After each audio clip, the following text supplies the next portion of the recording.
See, I thought coming into the last 10 seconds that he still had lost the fight, but you knew it was sealed once he dropped his hands and decided to go toe-to-toe with Jackson, which he was doing fine up to that point, but he thought he had to score. Which told me he was desperate because he thought he was losing because he wouldn't have done that if he thought he was winning. Yeah. And he dropped and tried to go toe-to-toe with Jackson, and of course, that didn't work out well. He got dropped, and when he got dropped at the end, there was no chance of him winning the fight. I thought he built.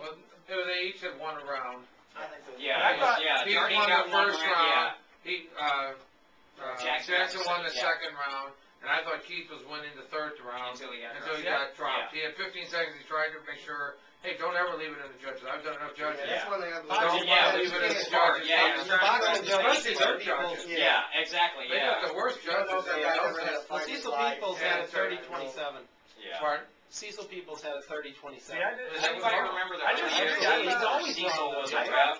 Does They got to anybody get rid of remember the Peoples. early years? I remember when he used to be a ref. Yeah, where he was a ref. I thought Jackson was going to win either way. And the reason why I say that is because I really don't think Jardine would have gone into that last 10 seconds with the attitude that he had to fight that. I think if he was winning that Don't fight. leave it in the judge's hands. Yeah. It's not how you start the fight, it's how you finish it. It's the last 30 seconds. It's the remaining impression on a judge's mind. Is You remember the can start out on beginning the and the end back. of every round. As a judge, Jay, I've judged too. Do you not remember the beginning and the end of every round more than the middle? No, I tried to make it a point to read. Well, we already know you don't make a mistake, but I didn't say that. No, Now, But you do remember the beginning and the end. now I just felt like he got desperate at the end. on that card That's as the well. standard thing. I'm reading What's that, this guys? book right We're talking now with over Sugar Ray each other. Leonard, and he beat Hagler and everybody with just the last 30 seconds of the rounds. Sugar Ray Leonard. Oh, I mean, this has been a standard thing always. well, Last okay, 30 we'll go back. seconds. He did not beat Hagler, but that's another show. Well, he did a better demonstration, better show. All right, He fought back to to the judges. MMA, gentlemen. That's what he said. We were going to mention He fought to the judges. Yeah, did anybody see the undercard? Did anybody see Brandon Barris fight? Yes. Yes. Did he look great? Chopped him down like a tree. Yeah, How could he be on that part? That's the thing. If anybody Brandon who saw Barris on that the fight, undercard, he that's a kicked hell of the a legs fight. out from underneath that. Yeah. Did you see how quick Brandon was at that weight? Yes. That's the first time Looked I've good, seen him. and didn't have the huge weight Yeah. to He was overcome. quick. Yeah. By the time he thought about it, he kicked. Yeah. That was quick. That was something. Yeah, good head movement, sharp. I've never seen him look that good. He was on. They always Yeah, said he yeah. had the potential, but I've never seen it. That night, Yeah. at 205, he looked great. He finally didn't have that, that hard weight cut. The weight cut before it almost killed him, because he had never made that drop, and he was He still couldn't stuck make in his his head. mind He's where it was at. heavyweight. Yeah, but He's now. not a heavyweight. Yeah, no. If you show up like that, I don't think he'll be on the undercard for No, very long. no, and that was a great win for him. I can't believe they came Grove on the undercard either. I've been looking for that win. Yeah. Kevin throws back and forth, though. Yeah. We're going to have to wrap He's this up. goofy, too. I hate what he does after. Exactly. Does he think he has Tito Ortiz? We're going to have to That's wrap his this up sponsor, pretty so soon, but yeah. I wanted to give He had punishment on everything. I wanted to give Steve a chance to talk about your upcoming shows. I know you have stick fighting. You Yeah, have a we big got show two coming up. events coming up. I'll just kind of talk about the first one is we have something a little unique, something that's nobody's done for quite a while. We're going to have over on the east side over there in Granite City at the KC Hall, March 28th. We're going to do a full contact stick fighting tournament, stick fighting show, whatever you want to call it. Anybody that's into the Serrata, Screama, Kelly, stuff like that. If you're interested, just want to hit there somebody are with a a stick. few gaps left still in the brackets on this thing. We want to give people a chance to see it.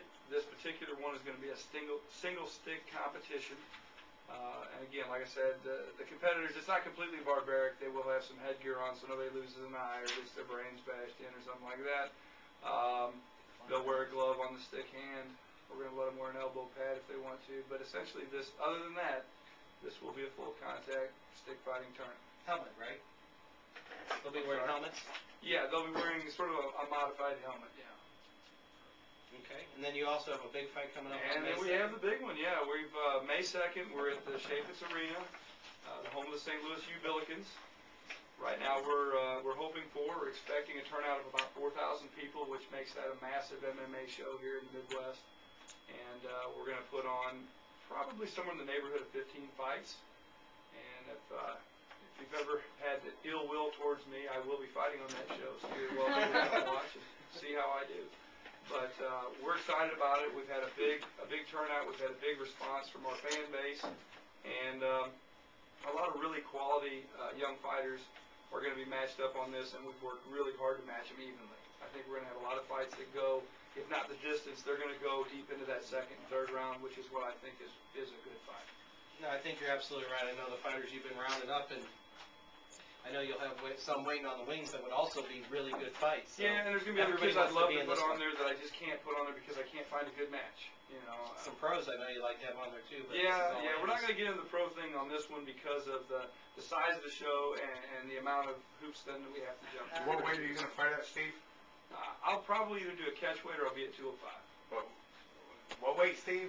205. Let's hear it, buddy. I'm 215 right now. It depends on one of two opponents. One guy can make 205 for me. The other one's really about a 220 pounder. I'm just picking on you. It really depends on the opponents. I've got two guys I've made contact with that I think are, legitimate skilled opponents. I don't want to go out there because I'm the promoter and fight like a homeless guy, somebody that's never fought. I've seen that happen.